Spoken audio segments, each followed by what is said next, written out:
Okay, we're on Sukkah, Perek Daled Mishnah Hey, 5th Mishnah in the 4th chapter of Masechet Sukkah.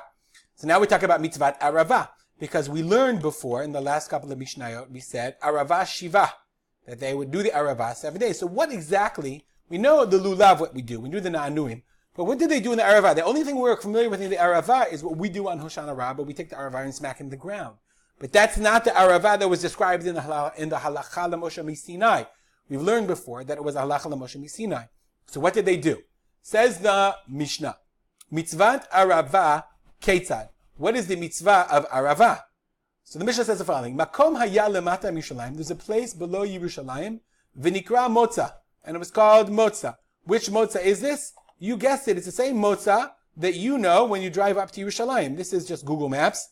Okay, this is the Har Air interchange. Here's Mevaseret Tzion. So everybody who's ever been there knows that nowadays you go through this tunnel, and then you have this long descent. And at this turn, if you recall, remember how the road used to go like crazy like this? Now they have these overpasses. And at this turn at the bottom, this is where Motza is. And you can see that Motza is right next to Nachal Sorek. So there's a Nachal right there. Remember, where would they get the Aravot from? It's called Arvei Nachal. Okay, that's right near Nachal Sorek. They would go all the way down there. What's interesting is if we go in the map, Har Habayit, okay, where is Har Habayit here? You can see this is the old city. Har Habayit is right here. It's pretty far. Motza was quite far. Of course, as this is the internet, you can see all kinds of wonderful information. There's an entire Wikipedia entry on Motza. You can see here's Motza according to Wikipedia. It was also called Colonia. I just want to show you in the Wikipedia entry, okay, that the Mishnah appears. This is our Mishnah, Mitzvah Aravah Ketzad, Nikra Motza. The place is Motza. The Gemara says, Ma'u Motza Mimtzaya. What is this place? Rabbi Chuma says, Kolonaya Hayashma. Kolonia. It was a Roman Roman encampment called Colonia. The Gemara also says, Tana, Bavli, this is the Gemara in Bavli, Kalanya Hava. Okay, Vatanya Didan Maikam Akarala Motza. Okay, why was it called Motza? I did mepak mikarga demalka karale Motza. Okay, they called it Motza because the place was Patur Mimas Hamelech. It was exempt from taxes. So therefore it's called Makam Motza. If you go back to the road, it's really interesting. You can see here the roads here is called Ma'ale Romaim. Right? The new roads are called Ma'ale Romaim because it was where a Roman camp was, and this is now that's why the Romans were there. Ma'ale Romaim, this is the Roman road to get from there to Yerushalayim. Okay, let's go back to the Mishnah. Mishnah says, Yordin Lisham Umalaktin Misham Murbiyot Shel Aravah. They would go down to this place in Motza and they would collect from there long branches of the Aravot. Ubaim bezokfim otam b'tzidei hamizbeach, and they would place them on the sides of the mizbeach. Now the mizbeach was very, very tall. The mizbeach was 10 amot tall. So the branches that they had, this is on Hamikdash's website, okay, and they have this picture of them collecting the branches, these long Aravah branches to put next to the mizbeach. And the reason they'd have to is because it would be like, now think about the mizbeach, it would be surrounded by these huge branches. It's almost like you put trees in the Beit Hamikdash. Really interesting. And I just have to show you the picture from the last Mishnah.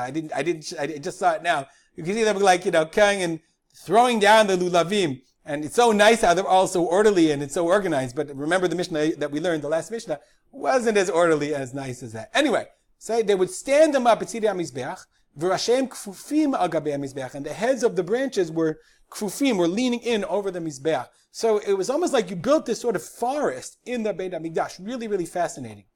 Tak'u v'hiriu v'tak'u. They blew the shofar, tkiya, tru'ah, and tkiya. B'chol yom mekifet hamizbeach pam achat. So every day they would go around. The hakif means hakafa. They would go around the mizbeach one time.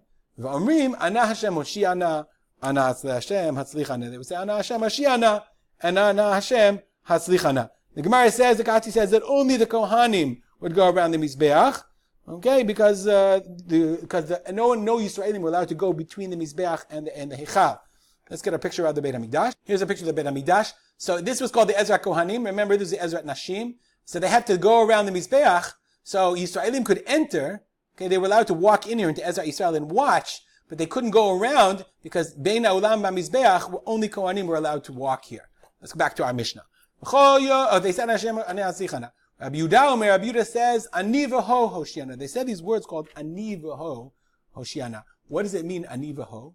The Gematria, Ana Hashem. Okay? And also, Hem Shnei Shemot Shebeshem Ayin Bet. Anivaho, I think, are two names in the 72 names, letter name of God. I don't know what that means.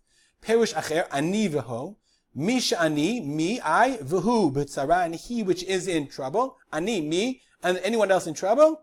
Hoshiana, please save us. That's what the Bartanura says. That's the meaning of the words Aniva Hoshiana. V'oto hayom, the seventh day, Hoshana Rabbah, hayu mekifim et hamizbeach sheva pa'amim. They surround the mizbeach 7 times. Excuse me.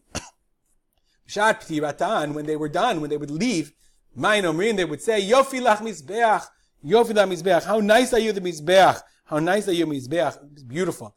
Rabbi Eliezer would say, Liya ulecha mizbeach. To God and to you, mizbeach. Liya ulecha mizbeach. To God and to you, mizbeach. So the Gemara says that they wouldn't praise, they wouldn't say Hashem was a partner with the mizbeach. Rather, they would say, we're blessing Hashem, Liya uvarchim, v'lechanu mekasim. To you, we're blessing, and to the mizbeach, we're praising. We'll stop here. As we always do, dedicate our learning to the memory of my father, Rav Simcha ben Yitzchak Kalman. Have a great day.